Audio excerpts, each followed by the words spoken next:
settle in because we're about to explore one of the most meticulously crafted video games ever created, Red Dead Redemption.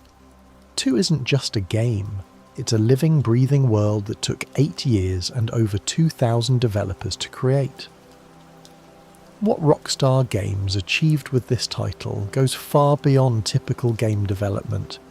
They created a world so detailed, so immersive, so filled with secrets and systems that players are still discovering new things years after release.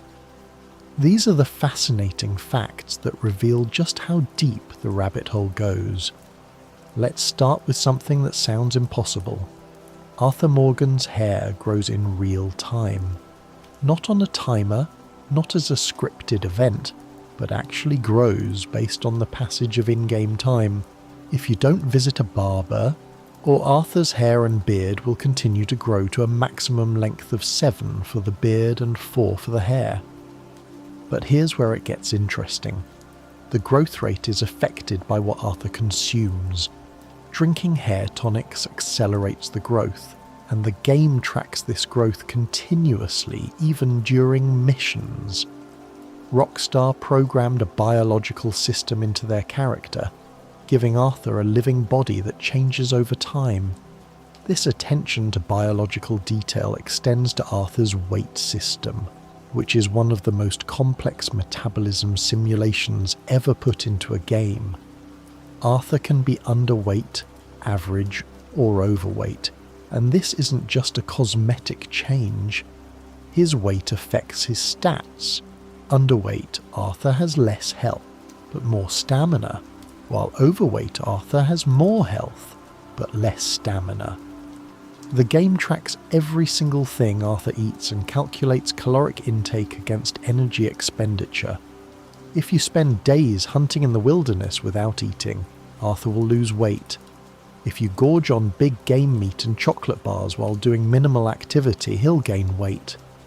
The system is so detailed that players have created spreadsheets tracking the caloric values of different foods to maintain their preferred Arthur physique. Arthur's body also shows visible changes based on his condition. An underweight Arthur has a gaunt face with visible cheekbones and a thinner frame. An overweight Arthur has a fuller face and a noticeable belly. But it goes deeper. Arthur's stamina drain changes based on his weight, affecting how long he can sprint or how quickly he can perform physical tasks. Rockstar created a character whose body responds to player choices in ways that most games never attempt. The game's weather system is equally sophisticated.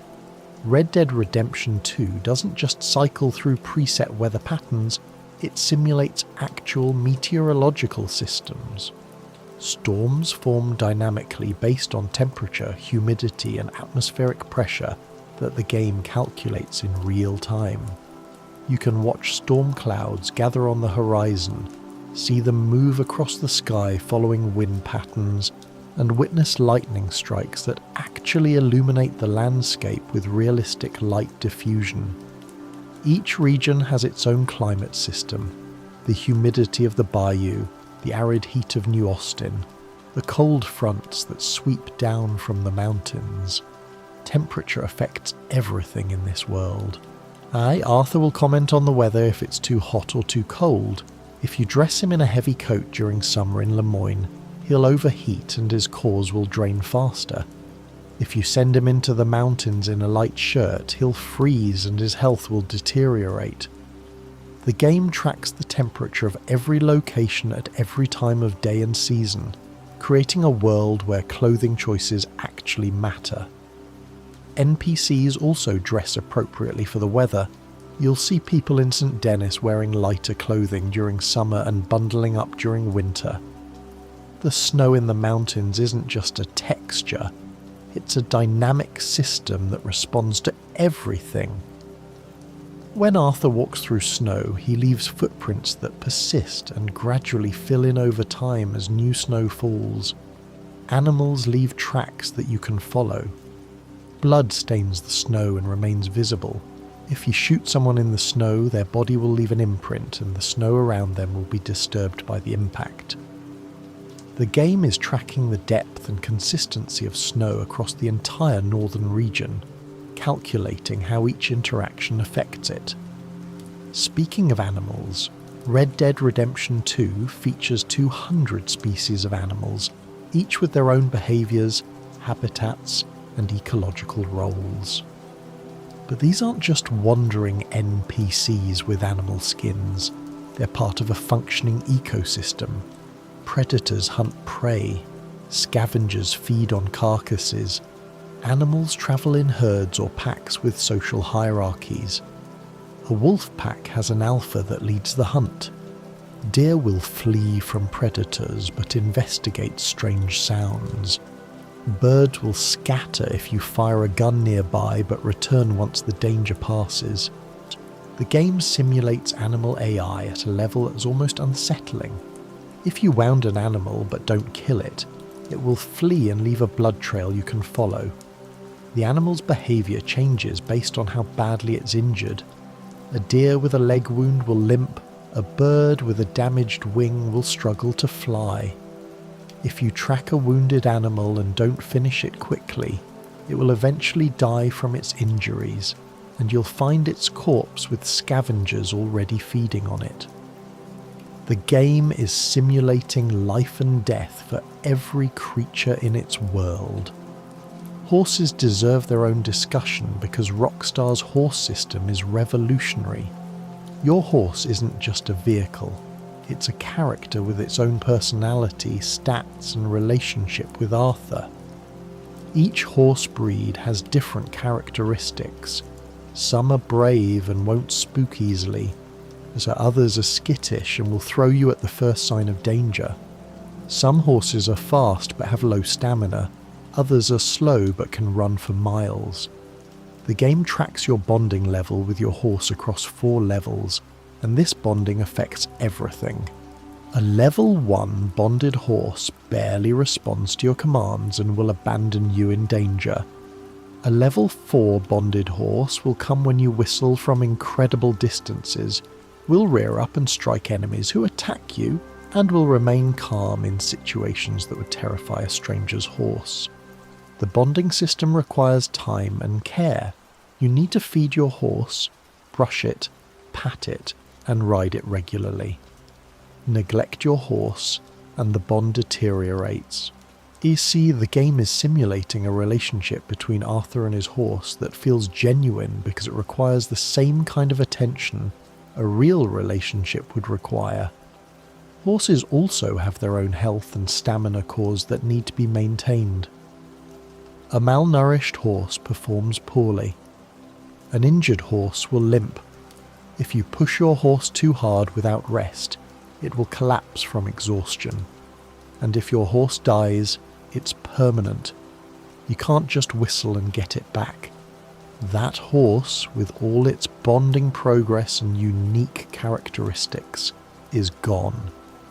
Players have reported genuine emotional distress when their horses die, which is a testament to how well Rockstar made players care about these digital animals. The game's NPC system is perhaps its most impressive technical achievement. Every NPC in Red Dead Redemption 2 has a daily routine. Not just major characters, but every single person you see walking the streets of St. Denis or working on a farm in the Heartlands. They wake up at specific times, eat meals, go to work, socialise and go to bed. If you follow an NPC for an entire day, you'll see them live out their life. A shopkeeper will open their store in the morning, serve customers throughout the day, close up in the evening and go home to sleep, but it goes deeper. NPCs remember you. If you greet the same person multiple times, they'll recognise you, and their responses will change. If you antagonize someone, they'll remember and might refuse to interact with you, or even attack you on sight. If you help someone, they might greet you warmly when they see you again, or even offer you a reward. The game is tracking your reputation with individual NPCs across the entire world. NPCs also react to your appearance. If Arthur is covered in mud and blood, people will comment on it and might refuse to serve him in stores. If he's wearing a fancy suit, people will treat him with more respect. If he's wearing a mask, people will be suspicious. The game is constantly evaluating Arthur's appearance and adjusting NPC reactions accordingly. The conversation system with NPCs is remarkably sophisticated. You can greet, antagonize, or diffuse situations with most NPCs you encounter, but the responses aren't random. They're based on context. If you greet someone while pointing a gun at them, they'll respond with fear. If you antagonize someone in front of their friends, they might get aggressive. If you diffuse a situation after antagonizing someone, they might calm down, or they might stay angry depending on how far you push them. The game is simulating social interactions with surprising depth. St. Denis, the game's largest city, contains over 1,000 NPCs going about their daily lives simultaneously. The city has a functioning economy. Shops open and close, workers go to factories, wealthy citizens attend the theatre, poor citizens beg on the streets. The game is simulating an entire city's worth of human activity in real time. You can follow any NPC and see them live out their day, and each one has unique dialogue and behaviours. The random encounters in Red Dead Redemption 2 number over 500 unique scenarios, and they're not truly random, they're contextual. The game evaluates your location, time of day, weather, and your honour level to determine which encounters are appropriate. You won't see a fancy carriage broken down in the middle of the wilderness, and you won't see a wilderness hermit in the middle of St. Denis. Each encounter feels natural because the game is placing them intelligently. These encounters also have consequences that persist. If you help someone whose horse died, you might encounter them later in a town and they'll thank you and offer a reward. If you rob someone, you might see them later and they'll recognize you and call for the law. The game remembers your choices and reflects them in the world. The honour system isn't just a morality meter, it's a system that affects the entire game world. High Honour Arthur gets discounts in stores, is greeted warmly by strangers, and has access to unique missions and encounters. Low Honour Arthur is treated with suspicion, pays more for goods, and encounters different scenarios that reflect his reputation as an outlaw. The game's ending changes dramatically based on your honour level, with 4 different final missions depending on your honour and your choices in the final chapter. But honour also affects subtle things most players never notice. The music that plays during certain scenes changes based on your honour. High Honour Arthur gets more melancholic, redemptive music. Low Honour Arthur gets harsher, more ominous tones. The lighting in some scenes is different.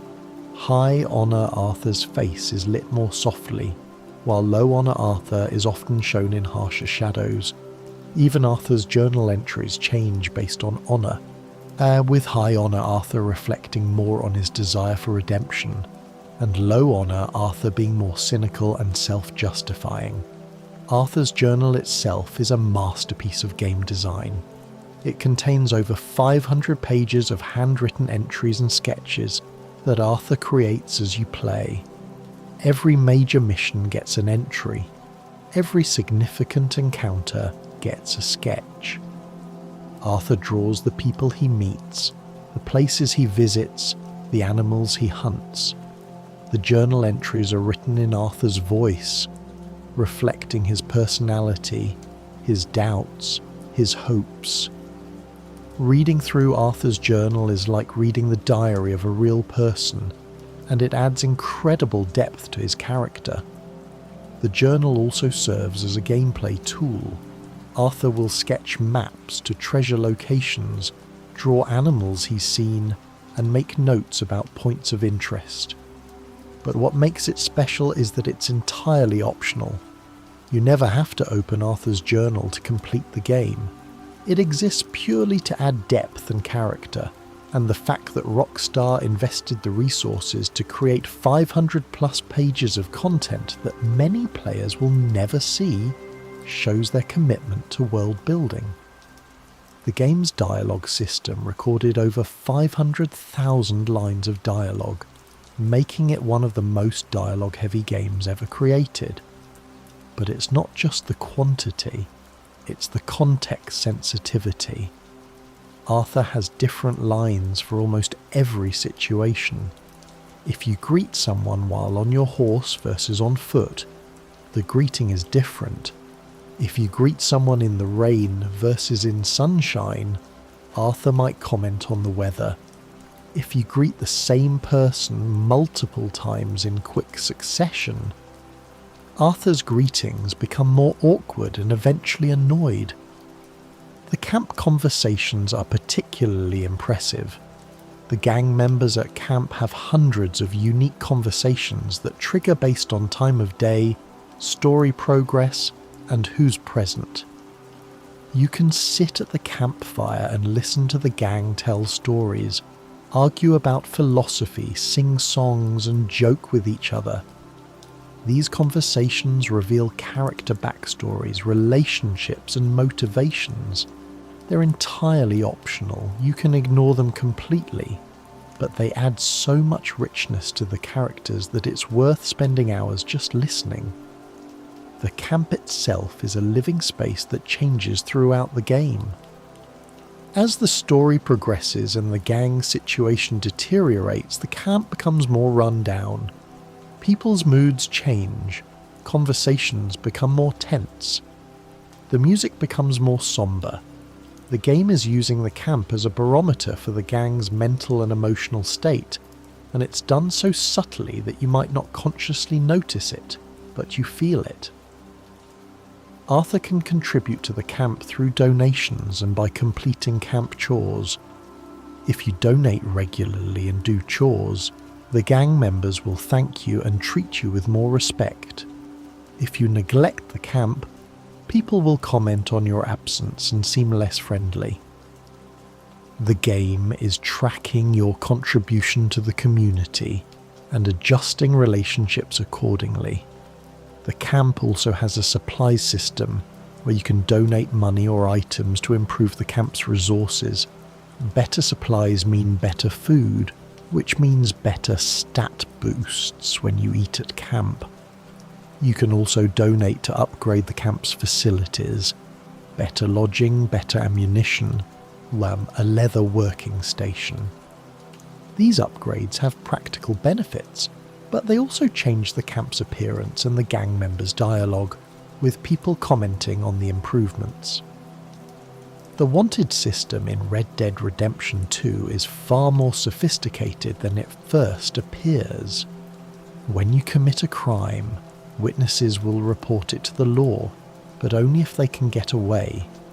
If you stop the witness before they reach the law, the crime goes unreported. If you commit a crime while wearing a mask and different clothes, witnesses will report a masked man but won't identify you specifically. If you commit crimes in the same outfit repeatedly, that outfit becomes associated with criminal activity and wearing it will make lawmen suspicious. The law enforcement AI is remarkably intelligent. Yes, lawmen will search for you based on where you were last seen. They'll check likely hiding spots. They'll follow tracks if you leave them. If you hide in a building, they'll eventually search it. If you run far enough, they'll set up roadblocks to catch you. The game is simulating an actual manhunt with lawmen coordinating and using logical tactics to find you. Your bounty is regional. Crimes in one state don't affect your standing in another, but if your bounty gets high enough, bounty hunters will come after you even when you're not actively wanted. These bounty hunters are persistent and skilled, often attacking in groups and using tactics like flanking and suppression fire. The only way to stop them is to pay off your bounty or complete certain story missions that clear your name. The game's gunplay system is deceptively deep, where every gun has realistic ballistics. Bullets drop over distance, are affected by wind, and lose penetration power as they travel. Different ammunition types have different effects. Regular bullets for standard damage, high velocity for better range and penetration, split point for better accuracy, express for maximum damage, explosive for area damage. The game is simulating real ballistics for every shot fired. Guns also degrade with use and require maintenance. A dirty gun will jam, misfire, and deal less damage. You need to clean your guns regularly with gun oil to keep them in good condition. The degradation happens gradually based on how much you use the gun and what conditions you use it in. Firing in rain or mud degrades guns faster. This maintenance requirement adds a layer of realism that most shooters ignore. And each gun also has a unique feel.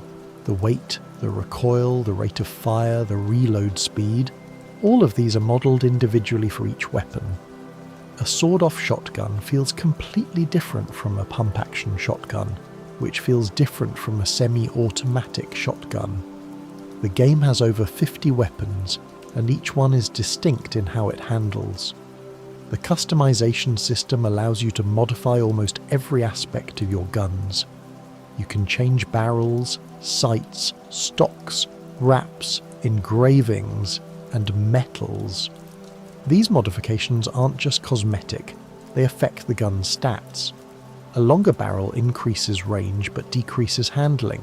A scope increases accuracy but slows aim speed. The game is giving you meaningful choices in how you configure your weapons. Deadeye, Arthur's signature ability, evolves throughout the game. It starts as simple slow motion, then gains the ability to mark targets, then shows vital organs, and finally allows manual targeting while time is slowed. This progression reflects Arthur's growing skill as a gunfighter, and it changes how you approach combat throughout the game. Early game Deadeye is useful for taking down multiple enemies quickly. Late game Deadeye allows for surgical precision, letting you target specific body parts to disarm or disable enemies without killing them. The game's physics engine is one of the most advanced ever implemented in an open world game.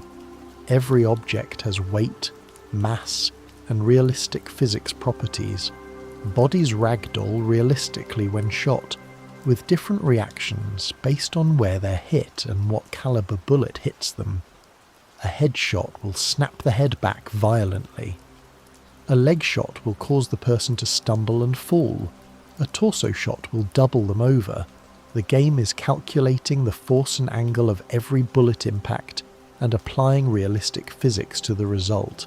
This physics system extends to everything. If you shoot a hanging lantern, it will swing realistically based on the force of the bullet. If you shoot a bottle off a shelf, it will shatter, and the pieces will scatter based on the angle of impact. If you lasso someone and drag them behind your horse, their body will bounce and tumble realistically over the terrain. The game is simulating real-world physics for thousands of objects simultaneously. Water physics are particularly impressive.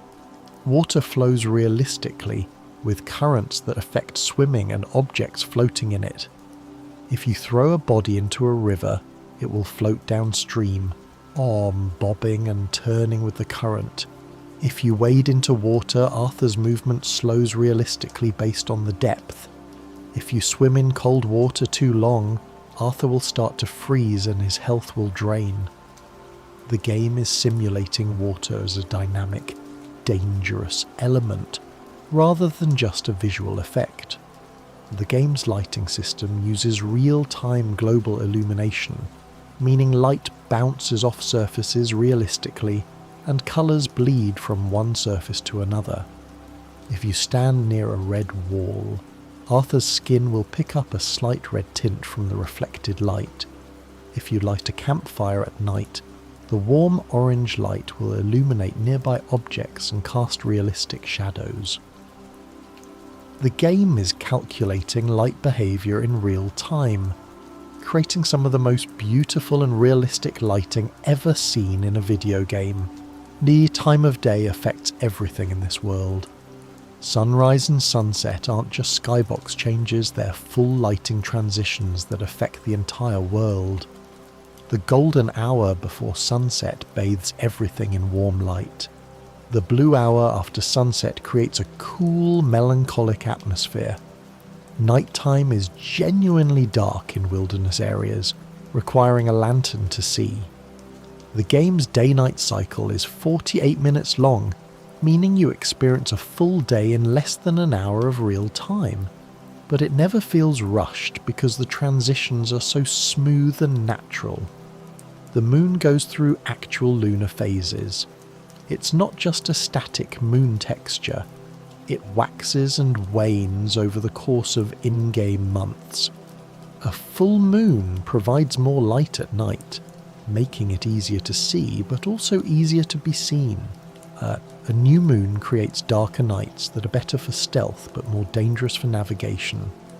The game is simulating the lunar cycle because Rockstar wanted the night sky to be as realistic as the rest of the world. The stars in the night sky are actual constellations. If you know astronomy, you can navigate by the stars in Red Dead Redemption 2. The North Star is in the correct position. The constellations are accurate for the latitude the game is set in. Rockstar consulted astronomical charts to ensure the night sky was correct, even though most players would never notice or care. This is the level of detail they committed to. The sound design in Red Dead Redemption 2 is equally meticulous. The game uses a sophisticated audio engine that calculates sound propagation realistically.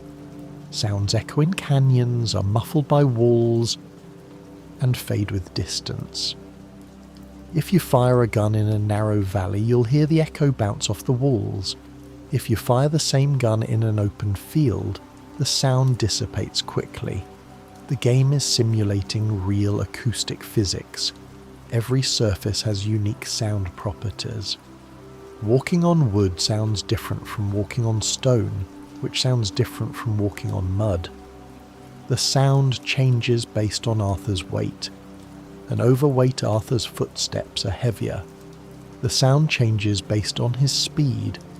Walking, jogging and running all sound different. The game is tracking surface types and calculating appropriate sounds for every step Arthur takes. Animal sounds are recorded from real animals and are context appropriate.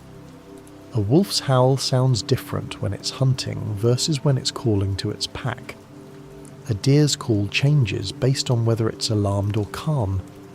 Birds have different calls for different times of day. The game uses these authentic animal sounds to create a soundscape that feels alive and real. The music system is adaptive, changing based on what's happening in the game. During exploration, the music is sparse and atmospheric. During combat, it becomes intense and driving. During emotional story moments, it swells with orchestral arrangements, but the transitions are seamless. The music doesn't just cut from one track to another, it evolves organically based on the situation. The game is constantly evaluating what's happening and adjusting the music to match. The soundtrack was composed specifically for the game and features over 190 original tracks. But beyond the composed music, the game features period-appropriate songs that gang members sing at camp, that play in saloons and that NPCs hum while working. These songs are authentic to the time period, adding another layer of historical accuracy to the world. The game's map is 29 square miles, but it's not the size that's impressive, it's the density. Every inch of the map has something interesting. There are no empty spaces, no copy-pasted terrain. Every location is handcrafted with unique geography, flora, fauna, and points of interest. You can pick a random direction, ride for 5 minutes, and find something interesting. A hidden cabin, a unique rock formation, a rare animal, a random encounter. The map is divided into distinct regions, each with its own ecosystem, climate and culture. The bayou is humid and swampy with alligators and night folk. The heartlands are rolling plains with farms and bison. The mountains are cold and treacherous with bears and wolves. New Austin is arid desert with rattlesnakes and tumbleweeds. Each region feels completely different, with unique challenges and rewards. Hidden throughout the map are hundreds of secrets and Easter eggs. There are references to other Rockstar games, nods to real historical events, and completely original mysteries. The Strange Man's Cabin, the Ghost of Agnes Dowd, the Time Traveller, the Vampire of St. Denis, the Serial Killer, the Giant Skeleton. These are just a few of the mysteries players have discovered, and there are likely more that haven't been found yet. The game's story took over 2,000 pages of script, making it longer than most novel series. The main story alone takes 50 to 60 hours to complete, but that's just the beginning. The side missions, stranger missions, random encounters and activities can easily add another 100 plus hours. The game has so much content that it's possible to play for hundreds of hours and still discover new things. The motion capture for the game involved over 1,200 actors and took several years to complete. Every major cutscene was fully motion captured, with actors performing the scenes in special suits that recorded their movements and facial expressions. This is why the characters in Red Dead Redemption 2 feel so real. They're not animated, they're performed by real actors whose performances were captured and translated into the game. Roger Clark, who played Arthur Morgan, gave a performance that many consider one of the best in gaming history. He didn't just voice Arthur, he performed him, bringing depth, nuance and humanity to a character who could have been a simple outlaw archetype. Arthur's cough, his laugh, his anger, his sadness, all of it comes from Clark's performance, and it's a huge part of why players connect so deeply with Arthur. The game's development cost an estimated $370 to $540 million, making it one of the most expensive entertainment products ever created. This budget covered 8 years of development, over 2,000 developers across multiple studios, extensive motion capture, voice acting, music composition, and marketing. The investment paid off. The game made $725 million in its opening weekend, breaking entertainment industry records. But the cost wasn't just financial. Reports from developers revealed a culture of crunch, with many team members working 100-hour weeks in the final months before release. This raised important questions about the human cost of creating such ambitious games, and sparked industry-wide discussions about work-life balance in game development. The game's attention to historical detail is remarkable. Rockstar consulted historians to ensure accuracy in everything from clothing styles to architectural details to social attitudes.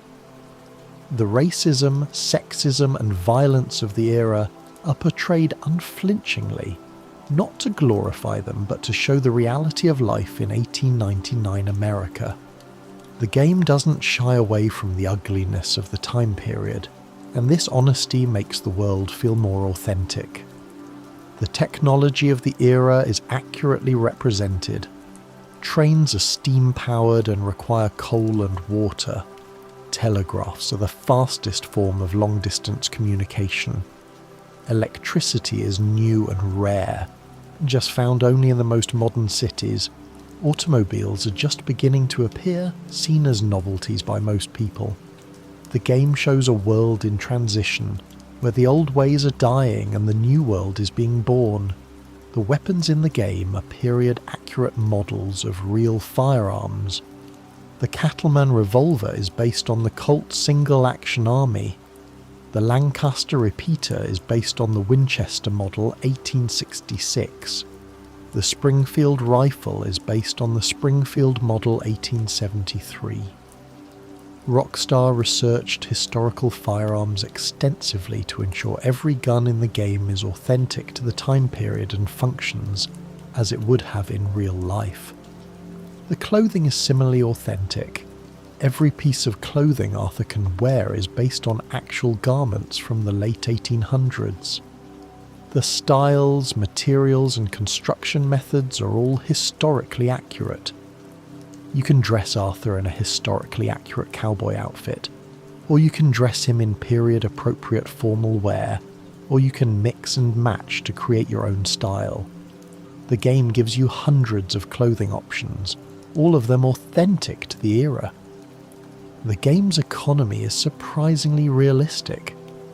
Prices for goods and services are roughly accurate to what they would have been in 1899, adjusted for gameplay purposes. A can of beans costs a few cents. A horse costs tens of dollars. A house costs hundreds of dollars. The game gives you a sense of the economic realities of the time, where a working man might earn $1 a day, and a good horse was a significant investment. Money in Red Dead Redemption 2 actually matters. Unlike many open-world games where you quickly become wealthy, RDR2 keeps you relatively poor throughout most of the game. You need to manage your money carefully, deciding whether to spend it on upgrades, supplies, or saving it for emergencies. This scarcity makes money feel valuable and makes earning it feel rewarding. The hunting and fishing systems are deep enough to be standalone games. There are 200 species of animals, each requiring different strategies to hunt. Some animals are skittish and require stealth. Some are aggressive and will attack if provoked. Some are rare and only appear in specific locations at specific times. The game tracks which animals you've discovered, which you've studied, and which you've hunted, encouraging you to explore and experiment. Each animal has multiple quality levels based on how you kill it. A clean kill with the appropriate weapon yields a perfect pelt. A messy kill with the wrong weapon damages the pelt and reduces its value. The game is teaching you to be a skilled hunter, to use the right tool for the job, to make clean kills. This system adds depth to hunting and makes it more than just shooting animals. It's about skill and knowledge. The pelts and carcasses you collect can be sold or used for crafting. You can craft clothing, satchels, and camp upgrades from animal parts. Each craftable item requires specific pelts from specific animals, encouraging you to hunt a variety of species. The crafting system gives purpose to hunting beyond just making money. You're gathering materials to improve Arthur's capabilities. Fishing is similarly detailed. Different fish species live in different waters and require different baits and lures. Some fish are bottom feeders that require bait on the lake floor. Some are surface feeders that go for lures. Some are aggressive and will strike at anything. Some are cautious and require patience. The game simulates real fishing techniques, making it a relaxing and rewarding activity. The legendary animals are special hunts that require tracking, preparation and skill. Each legendary animal is unique, larger and more dangerous than normal animals of its species. Hunting them requires finding clues, following tracks and using the right strategy. The rewards are legendary pelts that can be crafted into unique clothing and equipment. These hunts are challenging and memorable, serving as highlights of the hunting system. The game's photography mode allows you to capture the beauty of the world. You can pause the game at any time, adjust the camera angle, apply filters and take screenshots. Players have used this feature to create stunning images that look like professional photographs. The photo mode has spawned an entire community of virtual photographers who share their work online, showcasing the game's visual beauty. The level of detail in character animations is extraordinary. Arthur has unique animations for hundreds of actions. The way he picks up items changes based on what they are. He carefully lifts a delicate item, roughly grabs a heavy item. The way he mounts his horse changes based on his stamina. When fresh, he vaults smoothly into the saddle. When tired, he struggles and pulls himself up. The way he walks changes based on his weight, his health, and the terrain. Every animation is context appropriate and realistic. Arthur's interactions with the environment are similarly detailed. When he walks through mud, it clings to his boots and pants. When he walks through water, his clothes get wet and take time to dry. When he stands near a fire, snow on his clothes melts. When he's in cold weather, you can see his breath. The game is constantly tracking Arthur's state and adjusting his appearance accordingly. The game's gore system is disturbingly realistic. Shooting someone in the head with a powerful rifle will blow their head apart. Shooting someone in the leg will cause them to bleed profusely. Using a shotgun at close range will create massive wounds. The game doesn't shy away from the brutal reality of gunfight violence, and this realism makes combat feel weighty and consequential. But the gore isn't just visual, it affects gameplay.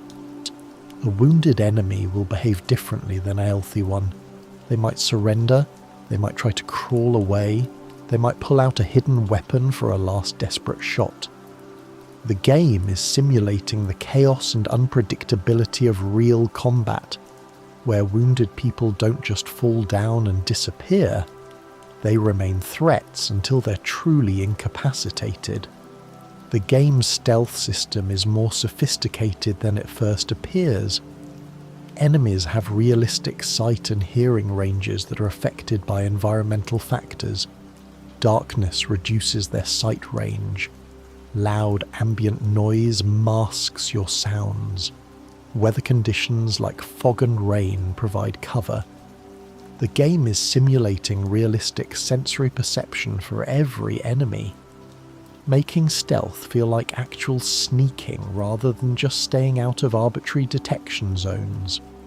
You can use the environment to your advantage in stealth, throwing items to distract enemies, using cover to break line of sight, timing your movements to avoid patrols. The game rewards careful observation and planning, allowing you to complete many missions without firing a shot if you're patient and clever. The game's mission design is varied and often surprising. While there are plenty of shootouts, there are also missions involving stealth, tracking, social stealth, horseback chases, train robberies, prison breaks, and more. The game constantly introduces new scenarios and challenges, keeping the gameplay fresh throughout the lengthy campaign. Many missions have multiple approaches. You can go in guns blazing, or you can try stealth, or you can use social manipulation. The game often gives you choices in how to complete objectives, and these choices can affect the outcome.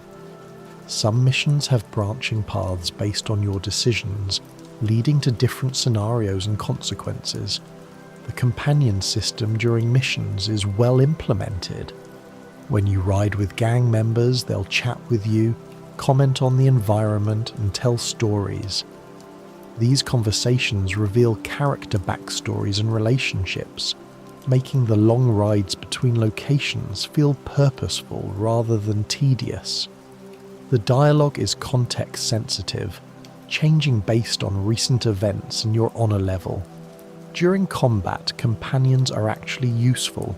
They'll take cover, flank enemies, and provide suppressing fire. They can be downed but not killed during missions, requiring you to revive them if you want their help. The game is simulating cooperative combat rather than just having invincible NPCs who shoot at enemies ineffectively. The game's challenge system provides long-term goals beyond the main story. There are challenges for sharpshooting, hunting, herbalism, gambling, survival, and more. Each challenge has multiple ranks that require increasingly difficult tasks. Completing all challenges in a category unlocks unique rewards and equipment. These challenges encourage you to engage with all of the game's systems and master them. The stranger missions are some of the game's best content. These are side stories involving unique characters and situations that Arthur encounters in his travels. Some are humorous, some are tragic, some are mysterious.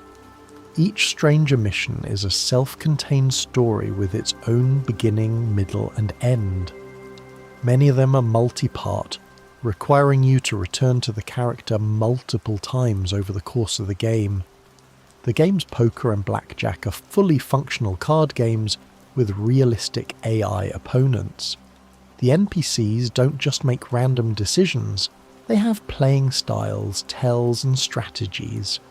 Some players are aggressive, some are conservative, some are unpredictable. You can learn to read opponents and adjust your strategy accordingly.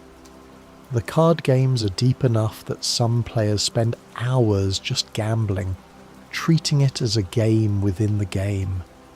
Dominoes and five-finger fillet are similarly well implemented. Dominoes requires strategy and planning. Five-finger fillet requires timing and rhythm. These mini-games aren't just button-mashing distractions, they're actual games that require skill and attention. The game respects your intelligence by providing activities that are genuinely engaging.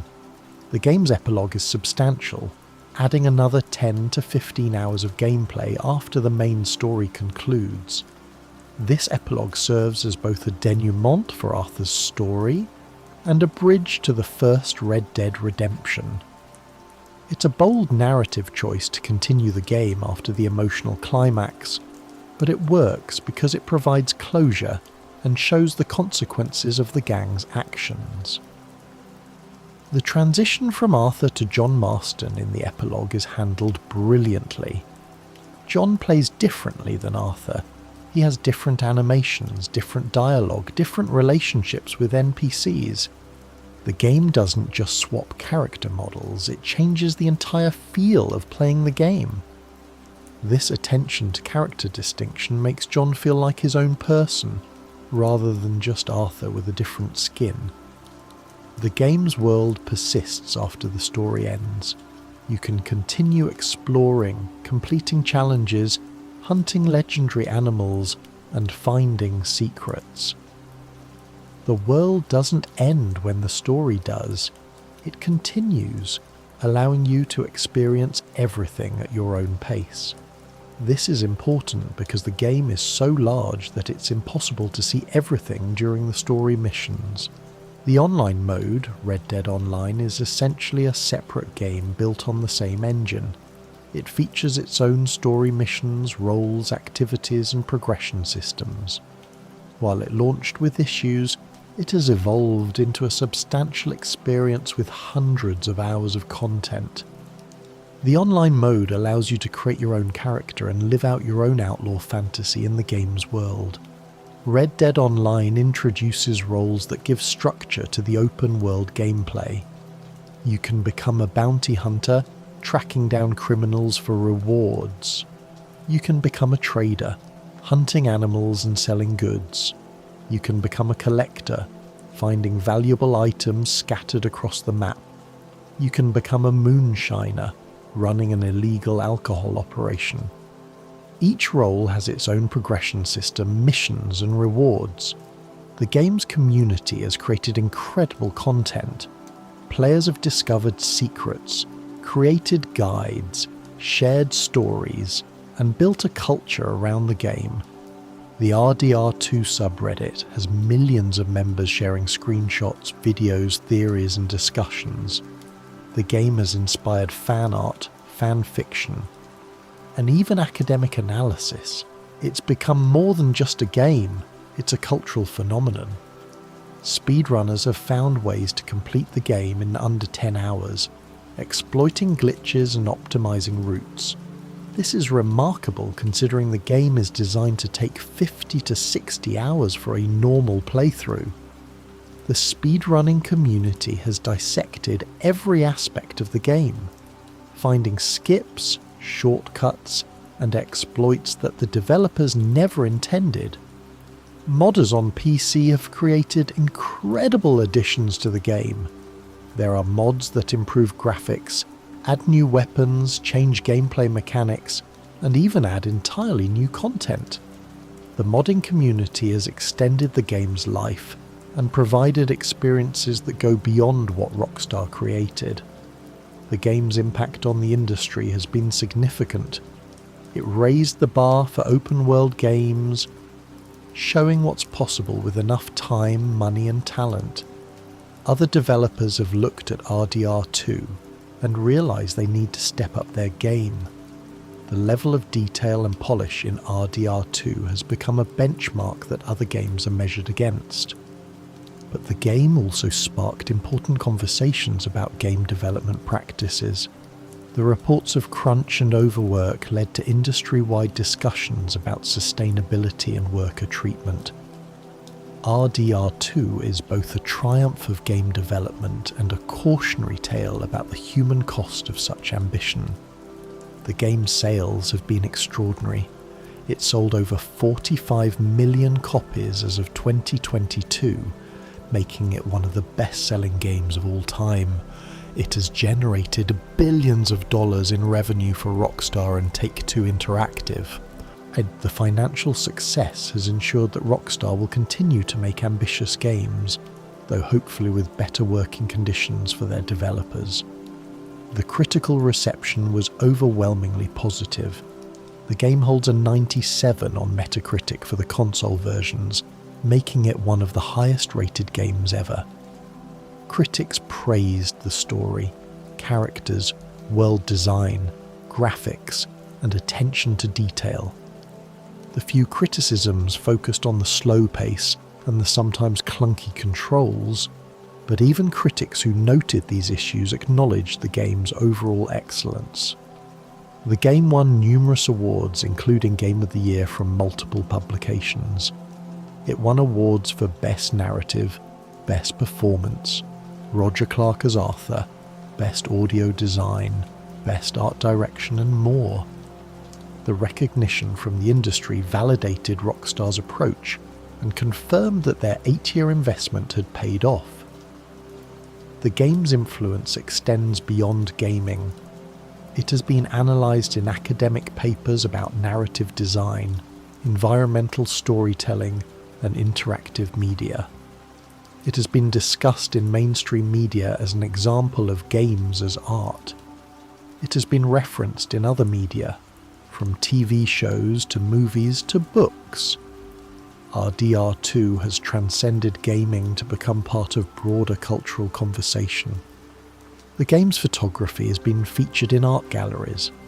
Players have created images so beautiful and well composed that they've been displayed as art.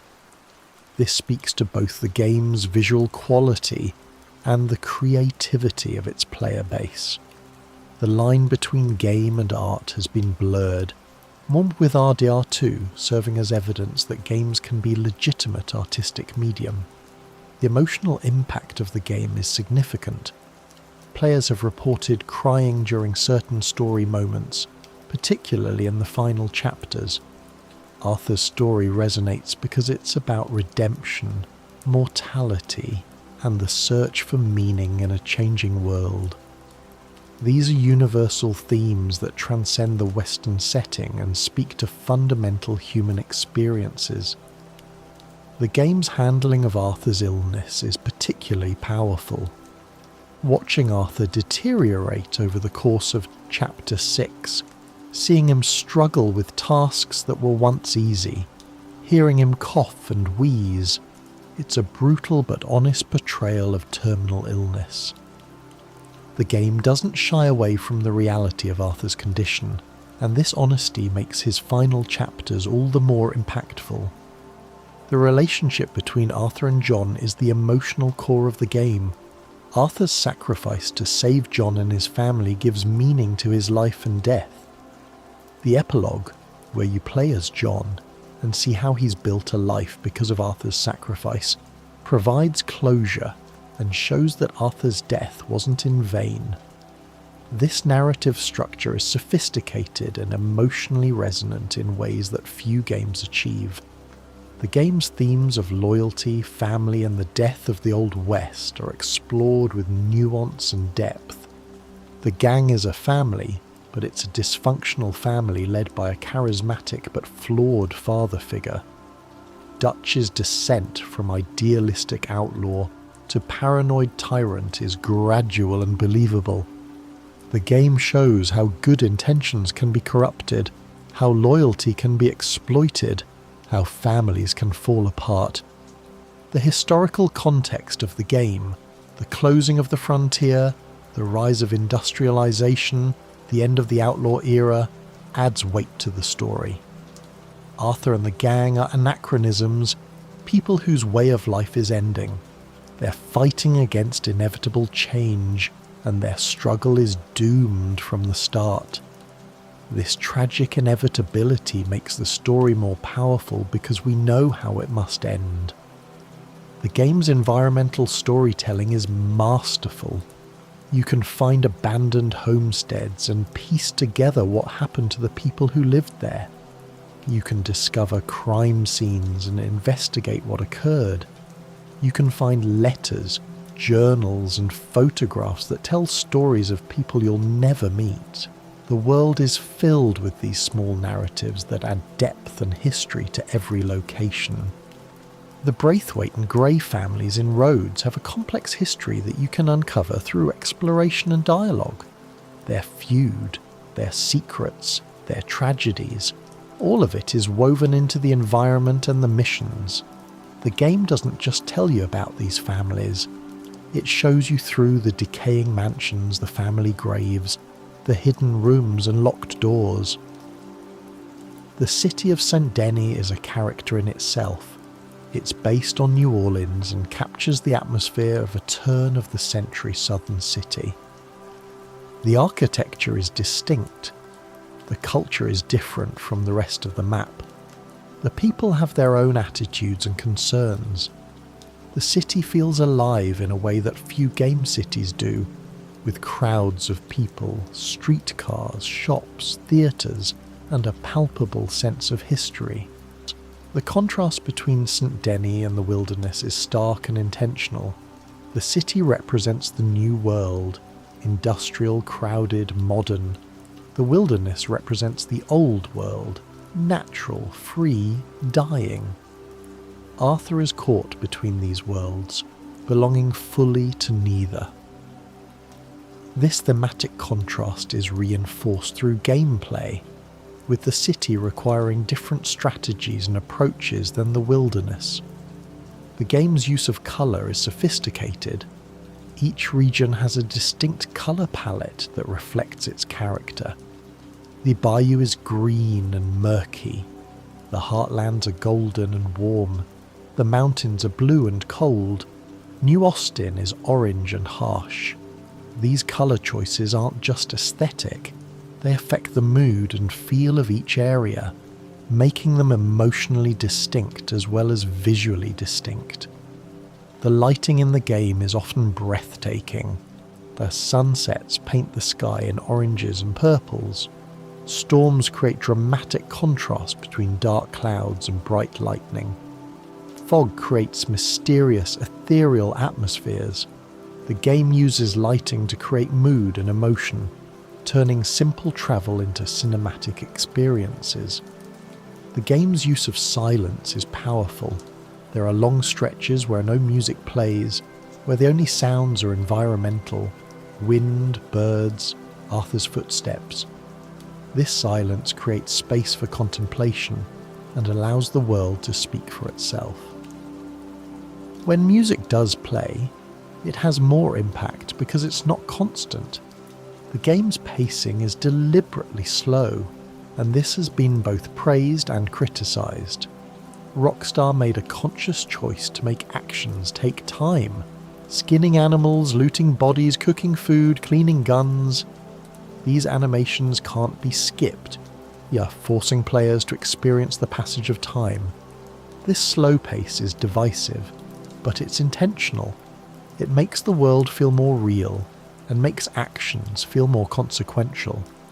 The game respects your time in some ways and disrespects it in others. Fast travel is limited and requires specific conditions, forcing you to ride across the map frequently. But these rides are opportunities to encounter random events, enjoy the scenery, and listen to companion dialogue. The game is asking you to slow down and experience the journey rather than rushing to the destination. The realism extends to frustrating details. If you don't eat, Arthur gets hungry. If you don't sleep, he gets tired. If you don't bathe, he gets dirty and people comment on it. If you don't maintain your equipment, it degrades. The game is constantly requiring maintenance and attention, simulating the mundane realities of life in 1899. This level of simulation isn't for everyone, but it creates an unparalleled sense of immersion for those who embrace it. The game's UI is minimal and diegetic when possible. The health, stamina, and Deadeye cores are small and unobtrusive. The minimap can be expanded or hidden. The game encourages you to turn off as much UI as possible and navigate by landmarks and the sun's position. Playing with minimal UI creates a more immersive experience, making you feel like you're actually in the world rather than playing a video game. The game's save system is generous, with autosaves occurring frequently and manual saves available at any time outside of missions. This is important given the game's length and the potential for unexpected deaths.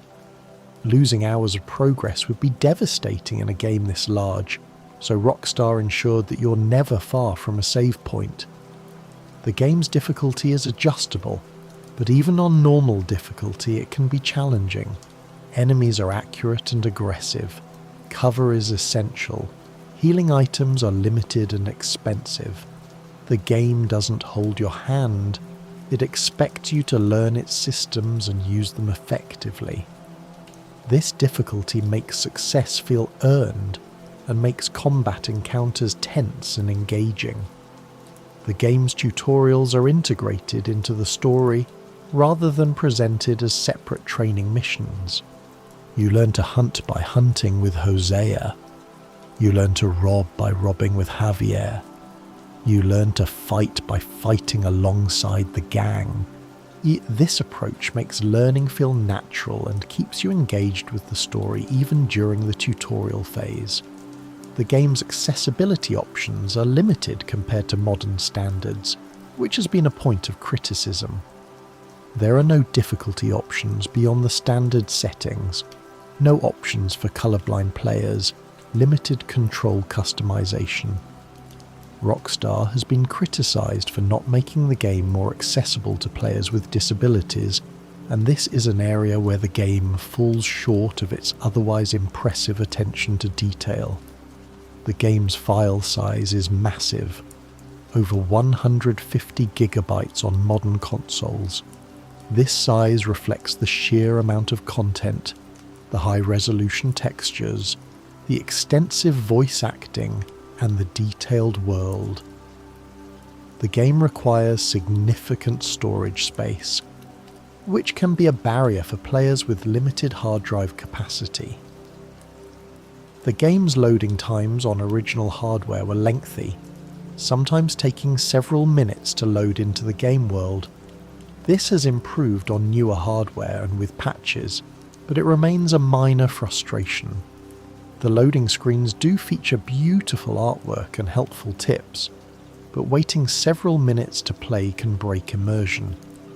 The game's performance on original hardware was impressive given the visual quality. The game maintained a relatively stable frame rate even with dozens of NPCs on screen and complex weather effects. Rockstar's optimization work ensured that the game ran well on hardware that was already several years old at release. The PC version, released a year after the console versions, features enhanced graphics, higher frame rates, and additional content. The visual improvements are significant, with better draw distances, more detailed textures, and improved lighting. The PC version is considered the definitive way to experience the game for those with powerful hardware. The game's replay value is high despite its linear story. Different play styles, different honor levels, different choices in missions, all of these create varied experiences. Many players have completed the game multiple times, discovering new details and experiencing different outcomes with each playthrough. The game's legacy is still being written. It's been over 5 years since release, and players are still discovering secrets, still discussing theories, still creating content. The game has staying power that few games achieve, remaining relevant and discussed long after its release. The comparison to the first Red Dead Redemption is inevitable. RDR2 is a prequel that enhances the original game's story while standing on its own.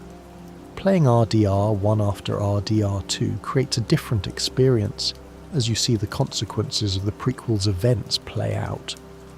The two games together form a complete tragedy, showing the rise and fall of the Linde gang and the cost of the outlaw life. The game's relationship with history is complex.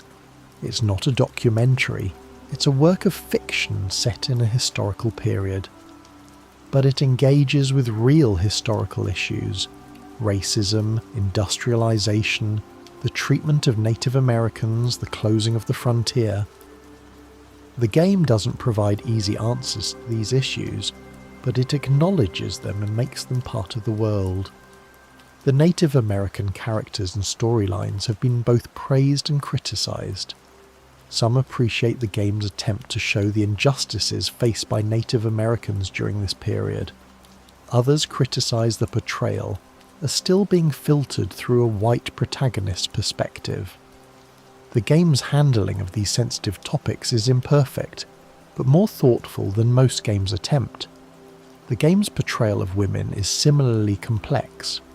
There are strong female characters like Sadie Adler and Abigail Roberts who have agency and depth, but the game is also set in a deeply sexist time period, and it doesn't shy away from showing that reality. The game walks a line between historical accuracy and modern sensibilities, not always successfully, but with more nuance than many period pieces. The game's violence is graphic and unflinching, which has sparked debate about the role of violence in entertainment. The game doesn't glorify violence.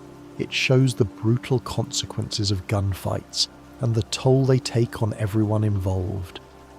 Arthur's own reflections on violence in his journal show a man troubled by what he's done, even as he continues to do it.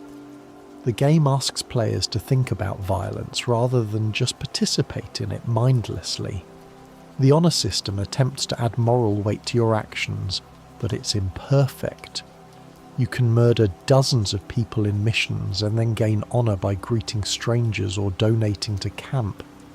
The system is gamified in ways that undermine its thematic purpose. But it does encourage players to think about their choices and provides different narrative outcomes based on your behaviour. The game's economy in the story mode becomes less relevant as you progress. By the late game, most players have more money than they need, which reduces the tension of financial decisions. This is a common problem in open-world games, and RDR2 doesn't fully solve it. However, the early and mid-game economy is well balanced. creating meaningful choices about how to spend limited resources. The game's crafting system is extensive but not always intuitive. You can craft ammunition, tonics, food, and equipment from materials you gather.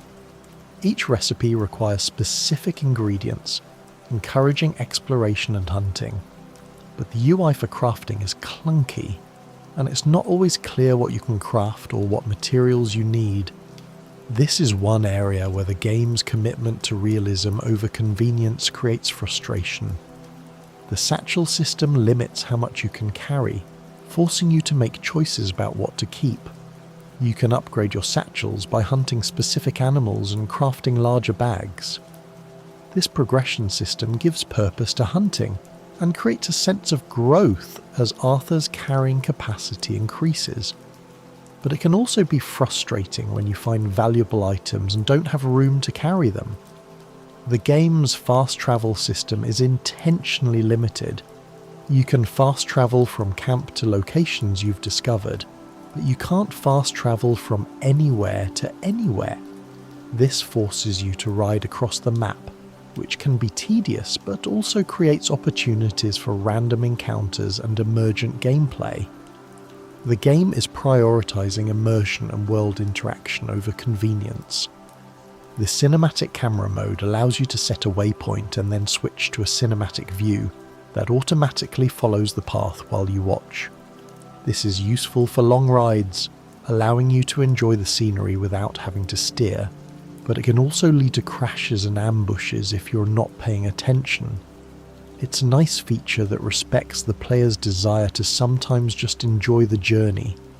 The game's companion app, released for mobile devices, allows you to view the map, track your progress, and access your journal from your phone. This is a convenient feature for players who want to plan their activities without pausing the game. The app also includes a digital version of the game's official guide, providing detailed information about every aspect of the game.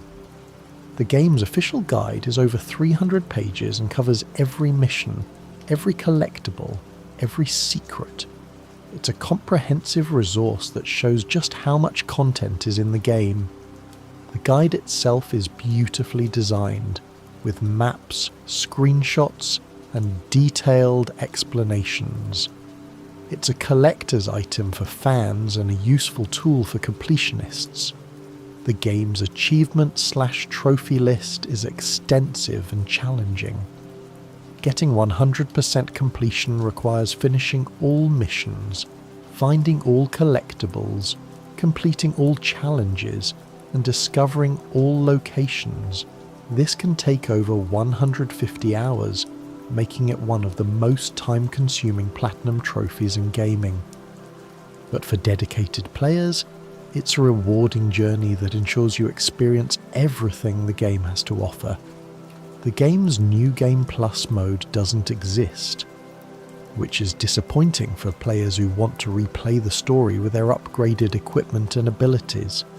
Starting a new game means starting from scratch, which can be daunting given the game's length. This is one feature that many players wish Rockstar had included.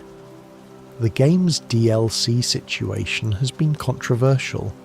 Rockstar has focused on Red Dead Online content rather than single-player story DLC.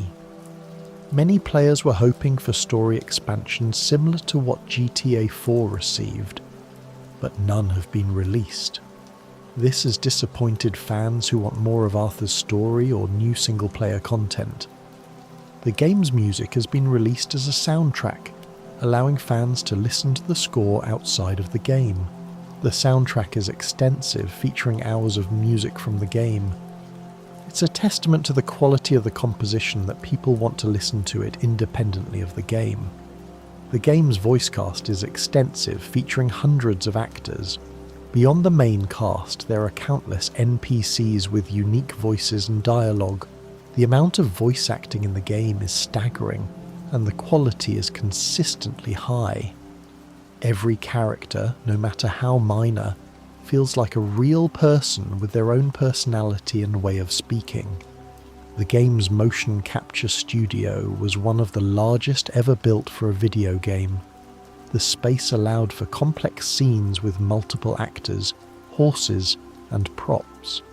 This investment in motion capture technology paid off in the quality of the performances and the realism of the character animations. The game's horse breeds are based on real breeds, each with historically accurate characteristics.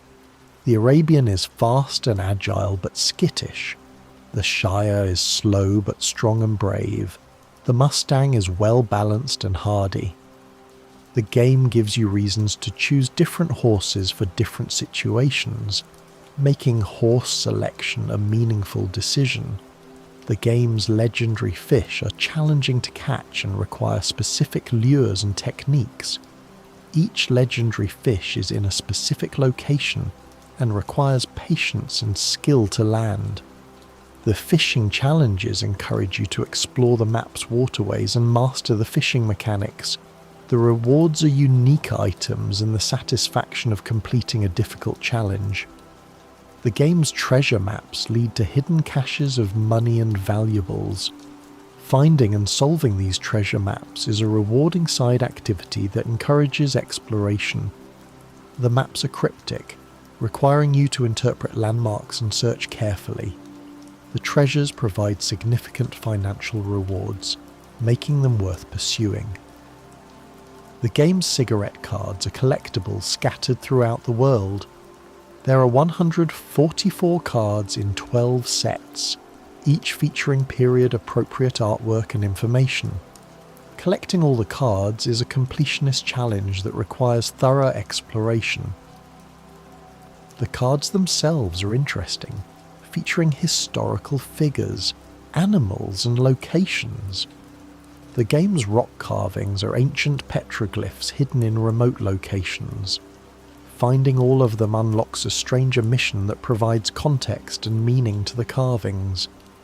This collectible hunt encourages exploration of the game's most remote and beautiful locations. The game's dream catchers are Native American artifacts hidden in trees throughout the map. Finding all of them unlocks a unique reward and provides a peaceful, contemplative side activity. The dream catchers are often in beautiful locations, making the search for them a scenic journey. The game's dinosaur bones are fossils scattered across the map.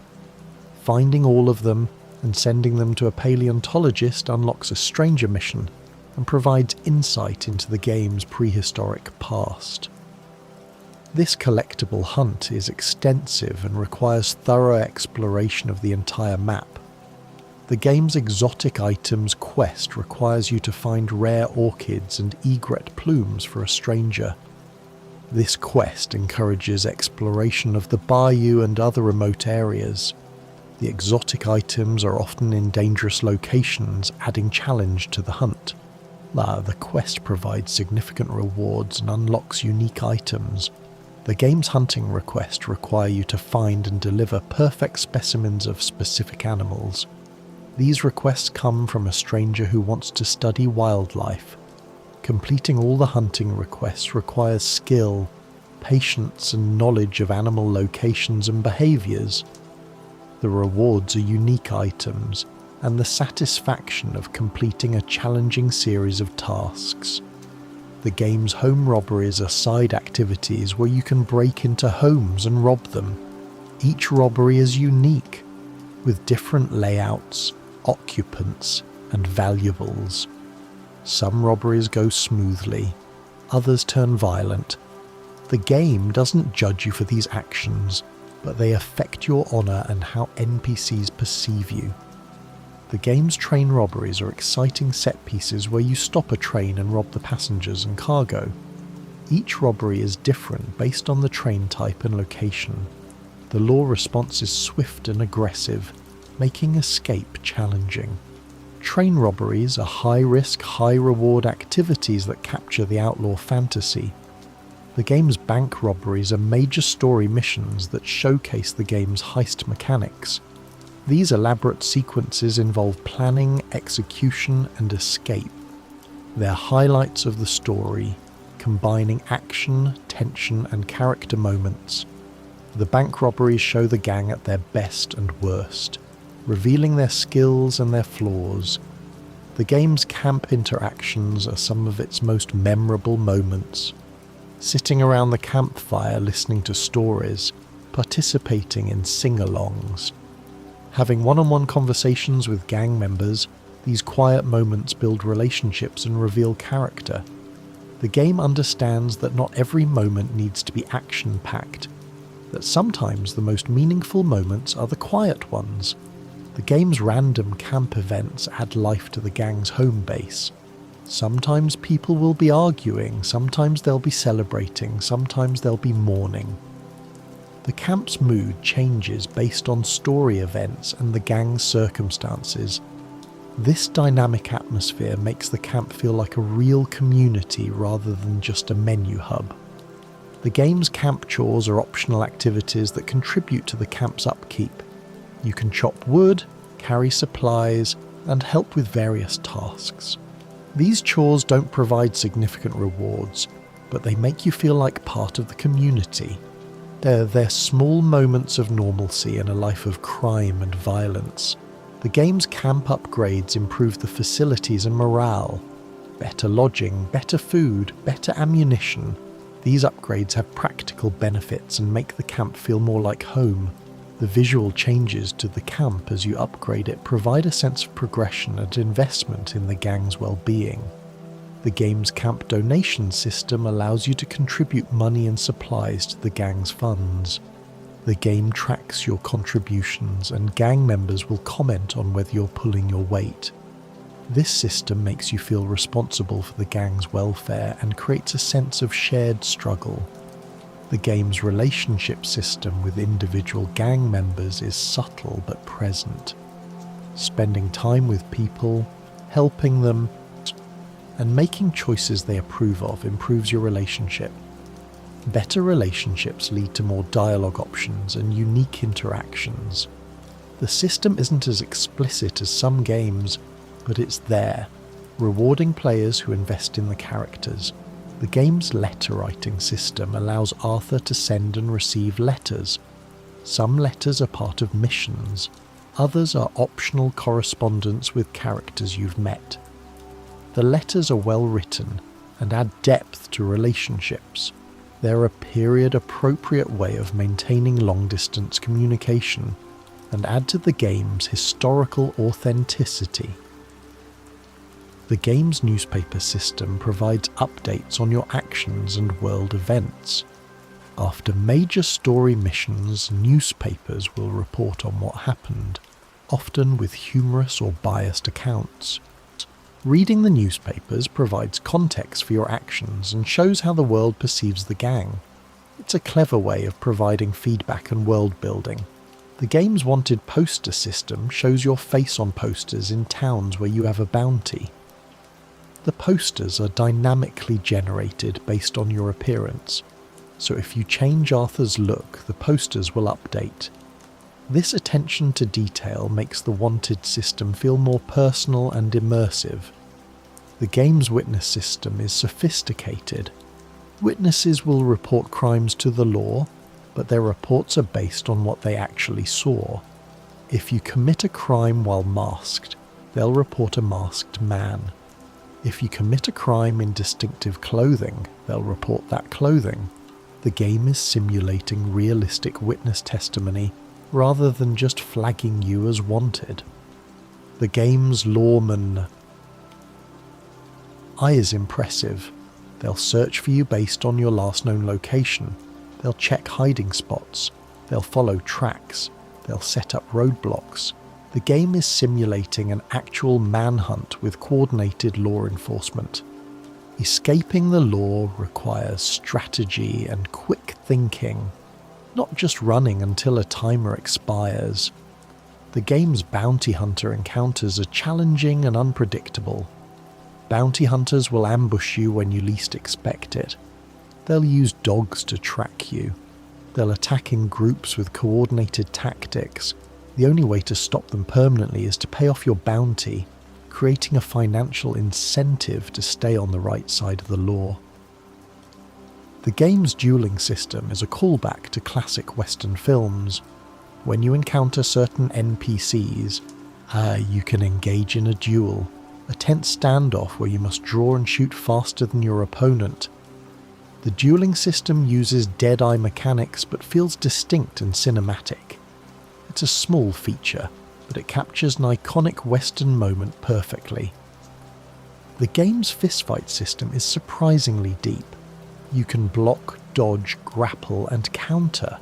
Fights feel weighty and impactful, with each punch landing with satisfying force. You can fight NPCs in bars on the street, or in organised fights. The system isn't as complex as a dedicated fighting game, but it's more sophisticated than most open-world games attempt. The game's lasso system has multiple uses. You can lasso people to hogtie them, lasso animals to study or kill them, lasso objects to pull them.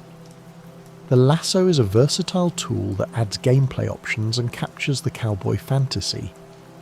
Using the lasso effectively requires practice and timing, making it a skill-based tool rather than just a button press.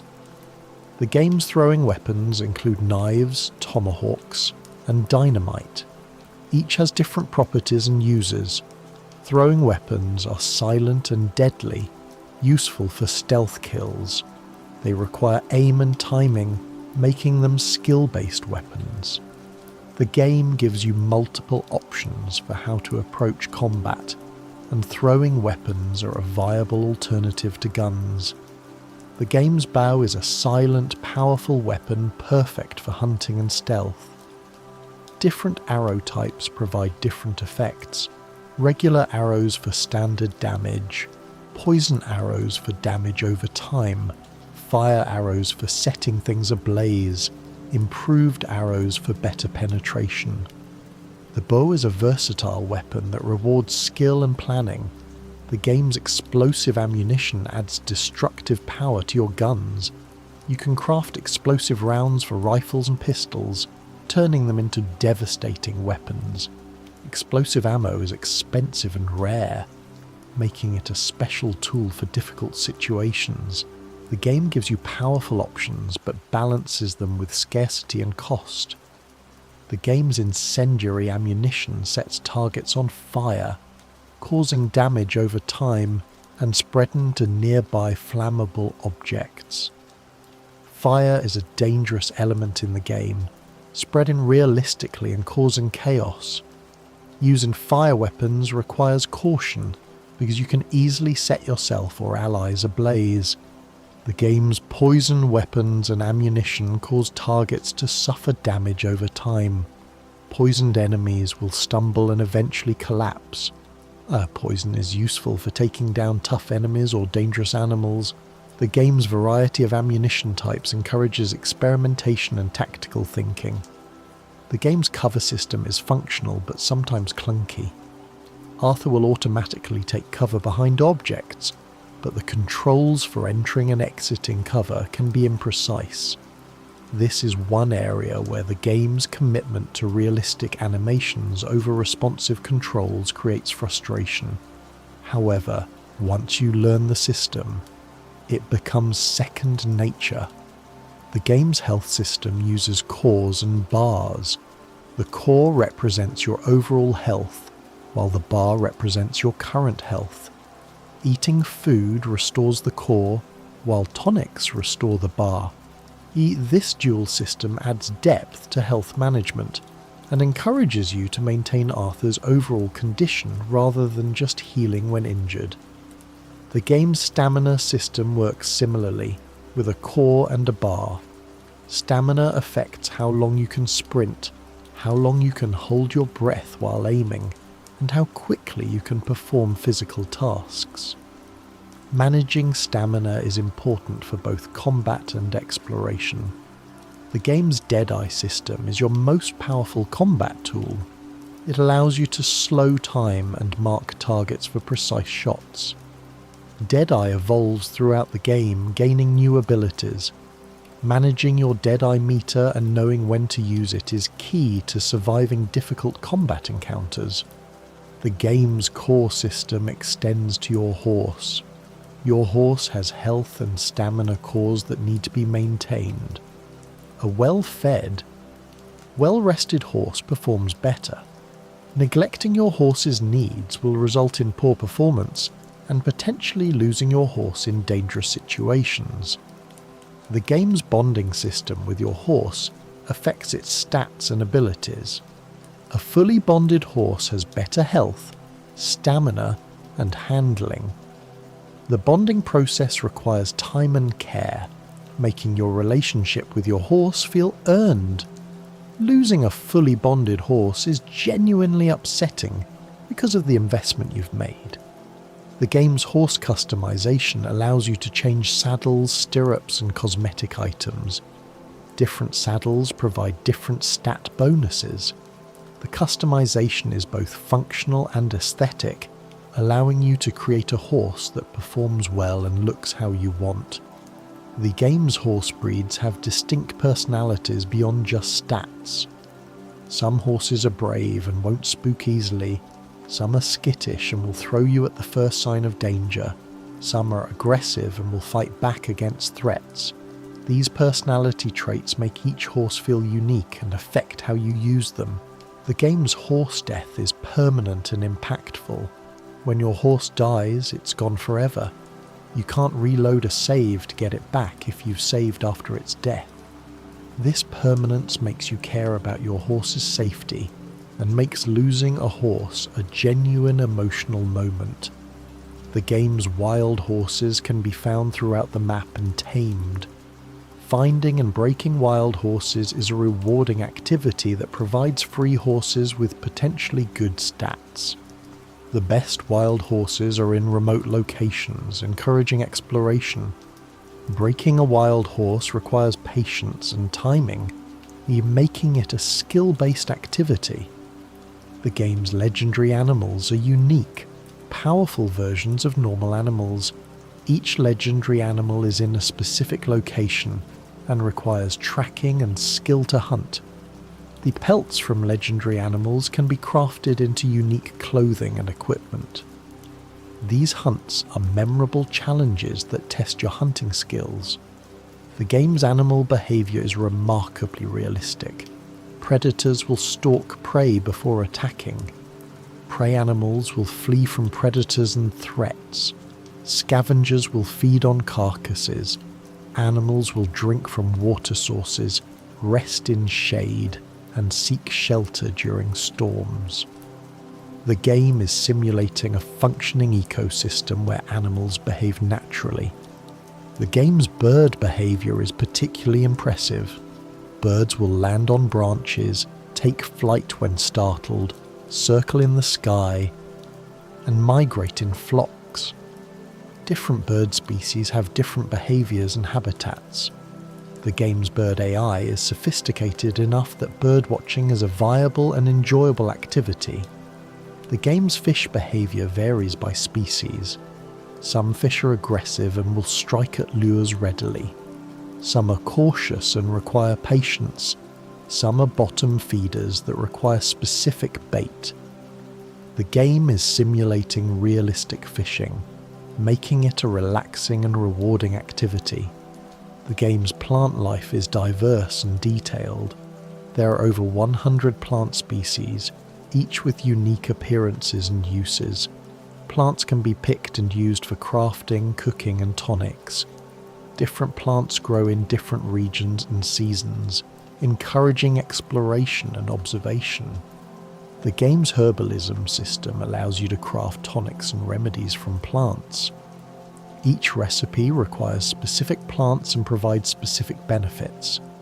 Learning which plants are useful and where to find them is part of mastering the game's survival systems. The game's cooking system allows you to prepare meat and other ingredients at campfires. Cooked food provides better benefits than raw food. Different recipes provide different stat boosts. The cooking system encourages you to hunt and gather ingredients rather than just buying food from stores. The game's crafting system extends to ammunition, allowing you to craft special ammo types from materials you gather.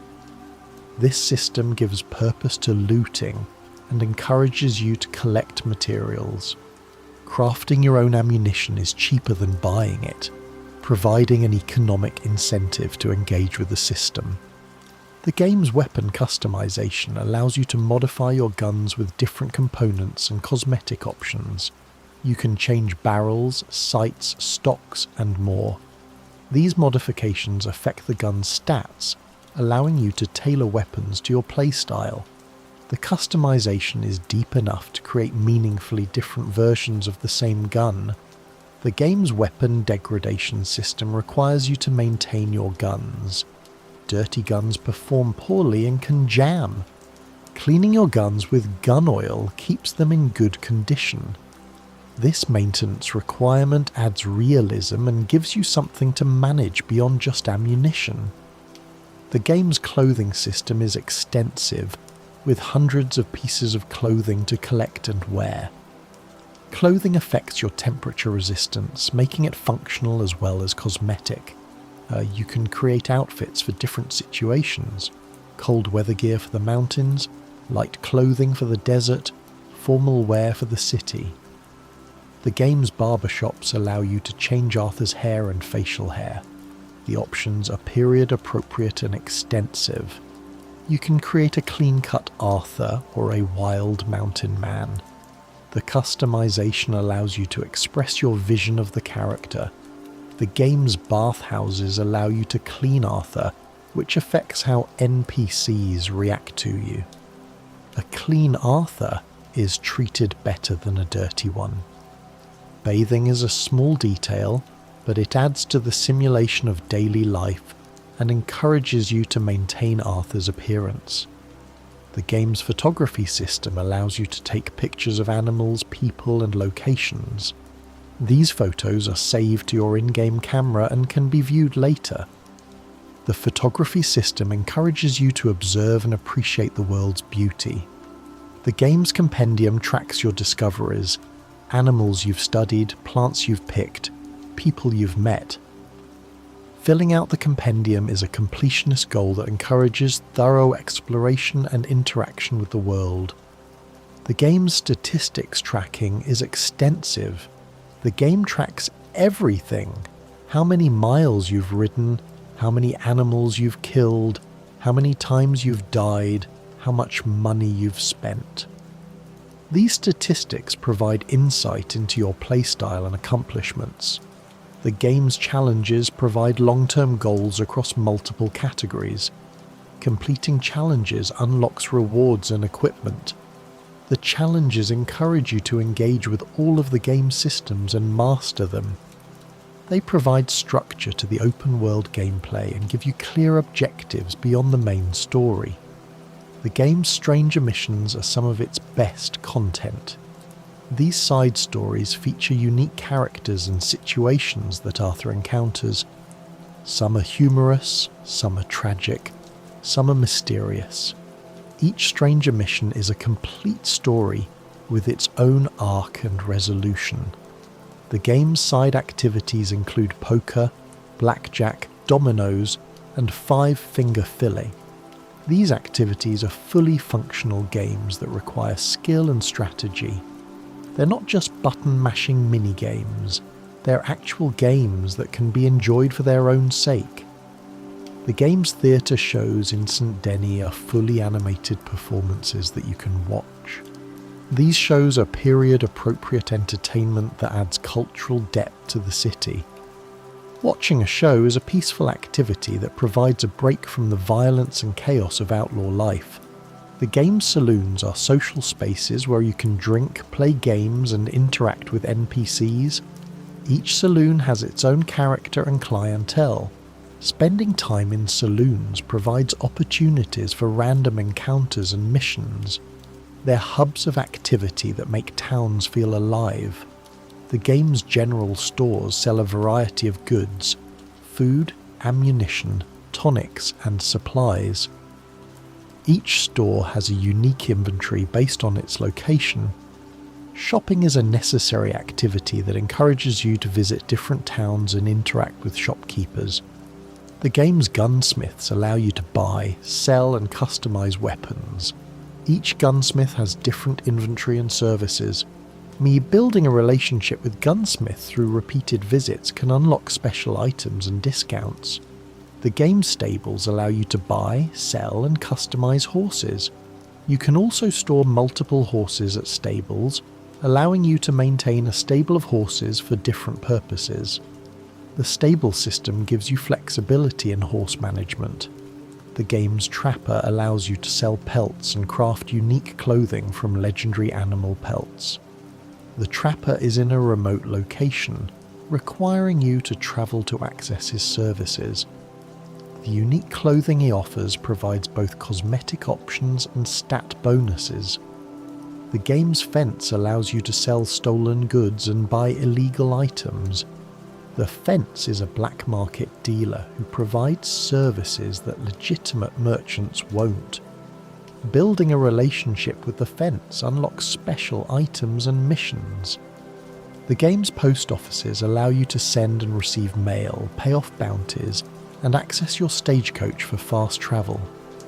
Post offices are important hubs that provide multiple services. They're found in most towns, making them convenient access points for various systems.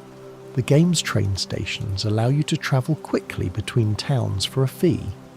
Trains are a period-appropriate fast travel option that maintains immersion.